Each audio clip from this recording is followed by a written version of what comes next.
My channel happy students. आज के इस वीडियो में हम हिस्ट्री का काफ़ी इम्पोर्टेंट क्वेश्चन जो गुप्त काल से रिलेटेड है उसके बारे में जानेंगे। इस क्वेश्चन में आपको पूछा गया है गुप्त काल को भारतीय इतिहास का स्वर्ण युग क्यों माना जाता है। ठीक है, गुप्त काल को भारतीय इतिहास का स्वर्ण युग कहा जाता है, ऐसा क्यों? तो इसका उत्तर आप निम्नलिखित ढंग से लिख सकते हैं।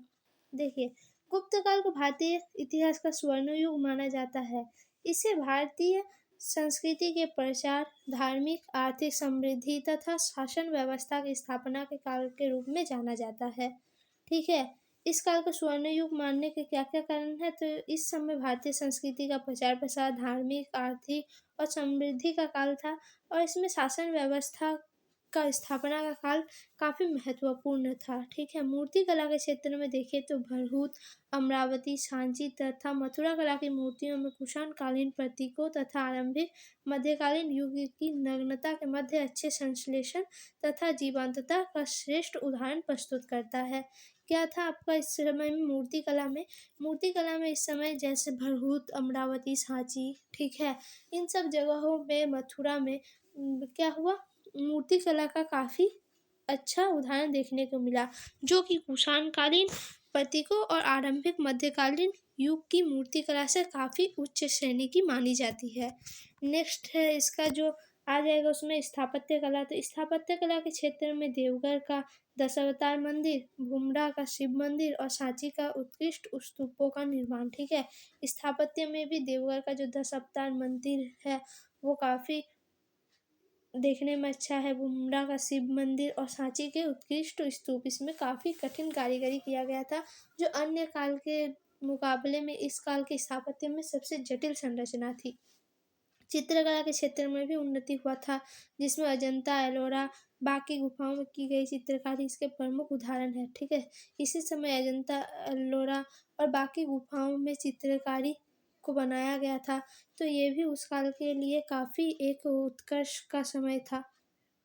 साहित्य के क्षेत्र में अगर देखेंगे तो साहित्य के क्षेत्र में एक और कालिदास ने मेघदूतम, ऋतुसंहार तथा अभिज्ञान शकुंतलम की रचना की, तो नाटक तथा कविता लेखन में एक नए युग की शुरुआत हुई। साहित्य के क्षेत्र में क्षेत्र में भी इस समय विकास हुआ। कालिदास ने मेघदूत, ऋतुसंहार, अभिज्ञान शकुंतलम जैसे रचना को बनाया, तो वही नाटक और कविता के क्षेत्र में भी काफ़ी नई नई लेखनी सामने आई और लेखन के क्षेत्र में भी, साहित्य के क्षेत्र में भी एक नए युग की शुरुआत हुई, ऐसा माना जाता है। नेक्स्ट जो है वो है विज्ञान पर आधारित। इस समय विज्ञान तथा प्रौद्योगिकी में आर्यभट्ट ने जहाँ एक और पृथ्वी की त्रिज्या की गणना की तथा सूर्य केंद्रित ब्रह्मांड का सिद्धांत दिया, वहीं दूसरी ओर वराहमिहिर ने चंद्र कैलेंडर की शुरुआत की। विज्ञान के क्षेत्र में क्या उन्नति हुआ इस समय? तो आर्यभट्ट ने यहाँ पृथ्वी की त्रिज्या की गणना कर ली और सूर्य पृथ्वी की चक्कर नहीं लगाता बल्कि सूर्य केंद्र में है और पृथ्वी उसका चक्कर लगाती है, ये सिद्धांत दिया था आर्यभट्ट ने। वहीं दूसरी ओर जो वराहमिहिर थे उन्होंने चंद्र कैलेंडर की शुरुआत की थी।